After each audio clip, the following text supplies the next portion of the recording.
ከባለቤቴ ከተለያየን 1 አመት ሆኖናል።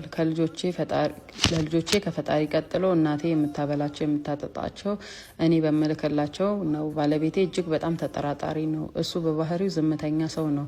እኔ ደግሞ የሱ ተቃራኒ። በዚህ ባህሪ ሁሌ እንጋጫለን። ወንድ የተባለ የሰፈር ዘመድ የተባለ ባላወራ ደስተኛ ነው። በዚህ ሁሌ እንጨቃጨቅ ነበር። ስልኬ ላይ የወንድ ቁጥር የለም።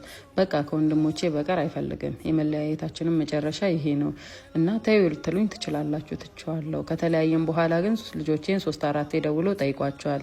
ከዛም በኋላ ከነመፈጠራቸው ረስቷቸዋል። ከእህቱ ጋር እንደዋወል ነበር። አልፎ አልፎ ስራ እንደሌለው ከሰውነት ዓለም እንደወጣ ከቤተሰብ እንደማይቀራረብ ትነግረኝ ነበር። የምሬን የምላችሁ ጠንካራ ሴት ነኝ፣ ታታሪ ነኝ፣ የሰው እጅ የምጠብቅ አይደለሁም። ለባለቤቴ ታማኝና ለራሴም ተንከባካቢ ነኝ። ምንም ቢያደርገኝ ቢሰድበኝ ለቤተሰቦቹ እንጂ ለቤተሰቤ አሳልፌ ሰጥቼው አላውቅም። እሱ በስራ ሰነፍ ነው። ማንኛውንም ስራ ቢይዝ ከወር በላይ አይሰራም። በቃ ማማረር ነው ስራው። የሆነ ምክር ቢጤ ካወራው የናኩት ይመስለዋል፣ የተቸውት ይመስለዋል። የእሱን እጅ አልጠብቅም ነበር። የሆነ ጊዜ ስሜቴን ተቆጣጠሬ ልጆቹን እንኳን አንዳንዴ አውራቸው። በተለይ ሴቷ ልጅ የተለየ ፍቅር አላት፣ እሱም እንደዛው። ከዛም የተለመደ ስድቡን አጥረግርጎ አንቋሾ መለሰልኝ። ውስጤ ተሰበረ። ለልጆቼ በደወልኩ ቁጥር ቢዳብሳቸው እኔ ርቅ ያለው እሱ ቢንከባከባቸው ብዬ እመኛለሁ። እሱ ሌላ ዓለም ላይ ነው ያለው። ራሱን ጥሎ እብድ ነው የሚመስለው። ደህና ቤተሰብ አሉት፣ ከማናቸውም አይስማማም። እኔ ግን በደሌ አልገባኝም። ደህና ረስቼው ተመልሶ ውስጤ ይረበሽብኛል። በፊት ሰውነቱን አይቼ አሁን ያለበትን ፎቶ ልከውልኝ እሱም ሌላ መንገድ ገራባ ለቃሚዎችን ነው የሚመስለው። ስቀርበው አውሬ ይሆናል። ምን ላደርግ? ለልጆቼ ስል ምን ትመክሩኛላችሁ? ትላለች። ምክራችሁን ለግሷት። እነዚህ ፊት ለፊት የሚታያቸው ሸርሸፎች ለብዛት ነጋዴዎችና ለተጠቃሚዎች የሚሸጡ ናቸው። 0912 47 48 58 ይደውሉልን። እንደዚህ አይነት የተለያየ ታሪክ ያላቸውም ሰዎች ቴሌግራም ላይ ብታወሩን መልሰን እናቀርብላችኋለን። ባይ። የሆነ አዲስ ስልክ መደወል ጀመረ። እኔም በተደጋጋሚ ሲደወል ማውራት ጀመርኩ። ማን እንደሆነና ለምን እንደሚደውል ጠየቅኩት። እሱም በአጋጣሚ ታክሲ ላይ እንዳየኝና በድጋሚ ሰፈር እንዳየኝ ነገረኝ። እናም የሚያውቀኝን ሰው አፈላልጎ ስልኬ እንደተቀበለም ነገረኝ። ፍላጎቱ ሀላል ትዳር ብቻ ነው። በስልክ ብዙ እንድናወራ አልፈለገም። በሰዓቱ እኔም ማውራት አልፈለግኩም፣ ግን መስፈርቴን ነገርኩት ማሟላት እንዳለበት። በስልክ ስናወራ በዲኑ በጣም ጠንካራ ይመስላል። ስልኬን የሰጠውም ልጅ ስለሱ ጥሩ ነገር ነገረኝ። እሱ ባለበት ተያየን፣ ግን ልወደው አልቻልኩም። ከእርሶ የወደድኩት በዲኑ ጥንካሬ ብቻ ነው። ወደሽኛል ሽማግሌ ልላክ ሲለኝ አይ አትላክ፣ መስፈርቴን አላሟላህም አልኩት፣ ልቡን ላለመስበር እየታገልኩ። ከዚያም ሻለ ተለያየን። ግን አሁንም ተስፋ አልቆረጠም። በጣም ነው የምወድሽ፣ እየተሰቃየው አንቺን ማጣት እፈራለሁ፣ አንቺን ካጣው በኋላ የሚጸጸትሽ ነገር ነው የሚፈጠረው እያለኝ ነው። የማልወደውን ሰው ማግባት አልፈልግም። እሱም በእኔ የማይሆን ውሳኔ እንዲወስን አልፈልግም። እኔም ተጨነኩና 2 አመት ጠብቀኝ አልኩት። እስከዛ የሚፈጠር ነገር ይኖራል ብዬ አስቤ። ከልባችሁ አስባችሁ ዱአ አድርጉልኝ። ሀሳብ አስተያየታችሁን ስጡኝ ትላለች ባለ ታሪካችን። ሀሳብ አስተያየታችሁን ስጧት። እነዚህ ሸርሸፎች የሚያማምሩ በብዛትም በፍሪም እንሸጣለን፣ እናስረክባለን። 0912 47 48 58 ታሪካችሁንም በውስጥ ጻፉልን። በህይወቴ ለመጀመሪያ ጊዜ አፈቀርኩ፣ ከልክ በላይ ወደድኩ። አንድ ላይ 1 አመት አለፈን። በዚህ መሀል በቤተሰብ ትዳር ይመጣል። በቤተሰብ የመጣው ልጅ ሙሉ ነገር አሟልቶ ላግባሽ ብሎ ለመነኝ። በእድሜ ቢያንስ 11 አመት ይበልጠኛል። መኪና አለው፣ ቤት አለው፣ የቤት እቃ በሙሉ አሟልተዋል። የልብስ ማሽን ሳይቀር አለው። ጥሩ ትዕግስት ያለው ሰው ነው። በባህሪው ቤተሰቤ በጣም ወደዱት። እኔ ደግሞ ከ1 አመት በፊት በላይ ከወደድኩት ልጅ ጋር ሆንኩኝ። ቤተሰብ አግቢ ሲለኝ ይሄ ልጅ አግባኝ ብዬ ጨቀጨቅኩት። ስራ ተበላሽቷል አለኝ። በቃ ምንም ይቅር ባለን ነገር እንጋባ አልኩት። ተስማማንና እቃ በመገዛዛት ወሰንን። ግን ሁሌ መሀል ላይ ላንቺ ደስ እንዲልሽ ብዬ ነው የምንጋባው ይላል። ውለታ እንደዋለልኝ እንደሆነ ይሰማዋል። በትንሽ በትልቁ ስልክ ይዘጋብኛል፣ ብሎክ ያደርገኛል። ሲቀጥል ስለሆነ ነገር ሀሳብ ስሰጥ ያናደዋል። ያኛውም ተስፋ ቆርጦ መጠየቅ ተወ። ይሄም እንዲህ ሆነ። ምን ላደርግ ምከሩኝ። ከሁለት አጣ ሆንኩኝ። ሳለቅስ ነው የሚነጋው ትለናለች ባለ ታሪካችን። ሀሳብ አስተያየታችሁን ስጧት። እነዚህ የሚያማምሩ ሸርሸፎት የሚሸጡ ናቸው። ነጋዴዎችም እናስረክባለን። ስልክ 0912 47 48 58 ይደውሉልን። ባይ። ጉዳዩ ታላቅ እህቴን ይመለከታል። እኛ የጥሩ ቤተሰብ ልጆች ነን። በቤት ውስጥ 4 ነን። 2 ታናናሽ ወንድሞች አሉን። ያደግነው በስነ ምግባር ነው። ታላቅ እህቴ 24 አመቷ ነው።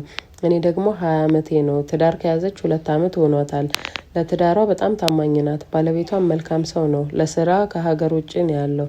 ነገር ግን በዚህ 1 ወር ውስጥ የተለየ ባህሪ እያየሁባት ነው። የሆነች ቀልቃላ ልጅ ጋር ስራ ቦታዋ ገጥማ፣ እሷም ባለትዳር ነች። ባሏ ሌላ ሀገር ነው የሚሰራው እና ከልጅቷ ጋር ያለ ልክ ተጣብቀዋል። ለምሳም ቤት አትመጣም፣ እራትም ያመሻሉ። ቤስት ፍሬንድ ብለው አንድ ወንድ ልጅ አለ። ከሱ ጋር እየዘነጡ በማታ መውጣት አብዝተዋል።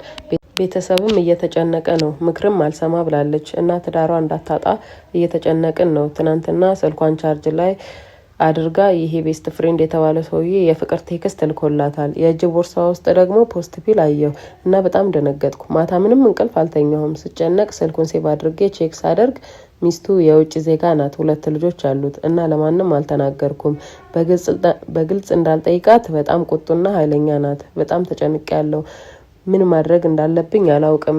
ሀሳብ አስተያየታችሁን ስጡኝ ትላለች ባለ ታሪካችን። የ20 ዓመት ወጣት ናት። ለታላቋ እህት ነው ምክር የፈለገችው። እናንተም እስኪ እሷ የሚሆነውን ሀሳብ አስተያየታችሁን ስጧት። እነዚህ የምታዩቸው ሸርሸፎች ለነጋዴዎችም ለተጠቃሚዎችም የሚሸጡ ናቸው። እናስረክባለን። 0912 47 48 58 ሌሎቻችሁም ታሪክ ካላችሁ መናገር ትችላላችሁ። በውስጥ ጻፉልን ወይም ቴሌግራም ላይ አናግሩን፣ አሊያም ቴክስት ላይ ጻፉልን፣ እናቀርብላችኋለን። ሀሳብ አስተያየት እንጠይቅላችኋለን። ባይ። ከባለቤቴ ጋር ከተጋባር 4 ዓመታችን ነው። 2 ልጆች አሉን። እናም እሱ የጫት ሱስ አለበት። ሆኖም ግን በቂ ባይሆንም ለልጆቹ ለአስቤዛ የሚያደርገውን ያደርጋል። ያለነው ክፍለ ሀገር ነው። በባንክ የተገዛ ቢሆንም በራሳችን ቤት ላይ ነን። ሁሉ ነገር ተቆራርጦ በእጅ የሚገባ እስከ 70 ሺህ ብር ነው። ለአስቤዛ የሚሰጠኝ 15 ሺህ ብር ነው። ቤቴ በረከት የለውም።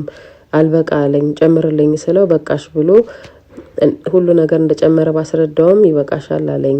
ብዙ ነገር አሟላለሁ ይላል፣ ግን ምንም ነገር አያደርግም። ተግባር ላይ ዜሮ ነው። የቀረውን ገንዘብ ሁሉ ጫት ቤት ውስጥ ጨርሶ ይመጣና ሽሮ ለምን ሰራሽ፣ ቅቤ የለውም፣ ስጋ ሰሪም እያለ ይጨቃጨቃል። እኔ ወሩን እንዴት ልጨርስ እያልኩ እጨነቃለሁ። አስቡት፣ የልጆች ምግብ አለ።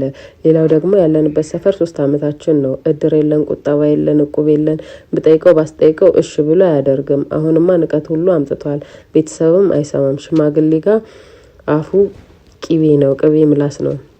እናቱን ከሆነ ከቁብ አይቆጥራትም። ለማሳጠር ብዬ ብዙ ያልጻፍኩት ነገር አለ። በጭንቀት ማበዴ ነው። ከማበዴ በፊት አማክሮኝ ጨጓራም እንደሆነ አላውቅም ነበር። በሽተኛ ሆንኩ። አምሽቶ ነው የሚገባው። የሚውልበት እዚህ ነኝ ይላል እንጂ አላውቅም። ቤት ብቻዬን ነው የምውለው። ከልጆች ጋር ነው። የሚያግዘኝ የለም። ሰራተኛ ላገኝ አልቻልኩም። ባገኝም አይቆዩልኝም። ምክንያቱም ጭቅጭቁ ይሰለቻቸዋል። እኔም በቤት ተሳቀቅኩ። ስለ ስራ ከሆነ እየሰራው ወልጄ ተስማምተን ያቆምኩት። ለእናቱ አንድ እህት አለችው። ሌላ ሀገር ነው የምትኖረው። ለቢዝነስ የሚሆን ቦታ አላቸው። እሱን እንድሰራ ነበር የተስማማ ነው፣ ግን ምንም ነገር እስካሁን የለም። አሁን ላይ ልጆቼን እናቴ ጋር አስቀምጬ ስራ ልፈልግ አስቤያለሁ። በጭንቀት ከማበዴ በፊት ምለብሰው የለኝ፣ ማደገው የለኝ። ወጣ ለማለት እንኳን አፈርኩ። ዶክተር እንዳዘዘልኝ አንድ ልብስ እየለበስኩ እሱንም ለቀቀብኝ። እናቱ እንድጠጋት አትፈልግም። ደስተኛ አይደለችም። እኔን ለመጉዳት ብዙ ነገር አድርጋለች፣ ግን ትዕግስተኛ ስለሆንኩ አለፍኩት። አራስ ሆኜ 2 ልጅ ይዤ ብቻዬን አሳድራኛለች። ብዙ ነገር አድርጋኛለች። መናገር የማልፈልጋቸው ነገሮች እና ምን ላድርግ? ልጆቼ እናቴ ጋር አስቀምጬ ስራ ልጀምር አስቤያለሁ ትለናለች ባለ ታሪካችን። እናንተም ሀሳብ አስተያየታችሁን ስጧት።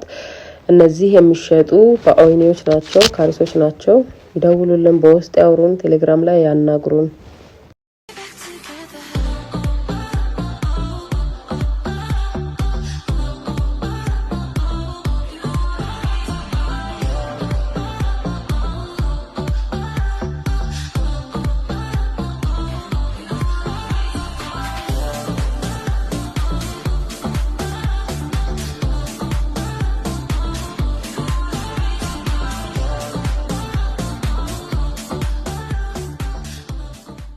እህቴ ናት፣ ጓደኛዬም ሚስጥረኛዬም ናት። ብቻ ምን አለፋችሁ የማትደራደሪበት በምድር ሰው ጥሪ ቢሉኝ 2 ሳላስብ እሷን ነው የምለው። ብቻ ምን አለፋችሁ ኪሴ ኪሷ፣ የእሷ ኪስ ኪሴ ነው። ከባለቤቴ ጋር አረፍ ብለን እየተጨዋወትን የሆነ ቻሌንጅ አየን። ከዛ ለምን እሷ ጋር ደውለን አናርበተብታትም ብዬ ስለው ባለቤቴም ከሱ ጋር ስለሚቀራረቡ ሳቀና ደውይላታለኝ። ከዛ ደወልኩላት። ሰላም እንኳን ሳልላት ማታ ውጭ አደርኩና በእናትሽ እኔ ጋር ነበር ያደረችው በይልኝ፣ ያደርኩበትን ነግርሻለሁ። ለማንኛውም ከሱ ጋር እንዳንጣላ ዋሽልኝ አልኳት። ከዛ የምርሽን ነው አለችኝ። አዎ አልኳት። እንዳታስቢው እዛው እንደፈጠርጠረሽ አይመለከተኝም አለችኝ። እንደውም ስልኬን አጠፋለሁ ባልሽ እንዳይደውልብኝ እዛው አለችኝ። እንዴት ትዳሬ እኮ ነው ስላት ቀድመሽ ባሰብሽ ትዳር መሆኑን ስትለኝ ውሃ ሆኜ ቀረው፣ ዞረብኝ። ወዲያው ባለቤቴ ስልኩ ላውድ ላይ ስለነበር አንቺ ከግምቴ ውጪ ነገር አደረግሽ አለ። ውሸት መሆኑን ስታውቅ ተርበተበተች። ደግማ ደውላ ልታናገረኝ ስትሞክር እንኳን አየሁሽ ብዬ ተዘጋጋን። ለቀልድ የሞከርኩት ወደዚህ ነገሮች አመራ። እናንተ ብትሆኑ ምን ታደርጋላችሁ? የ15 ዓመት የጓደኝነትና የዝምድና ትስስር ነው ያለን ትለናለች ባለ ታሪካችን። እስኪ እሷን አማክሯት ጥፋቱ ማጋ ነው እያለችን ነው።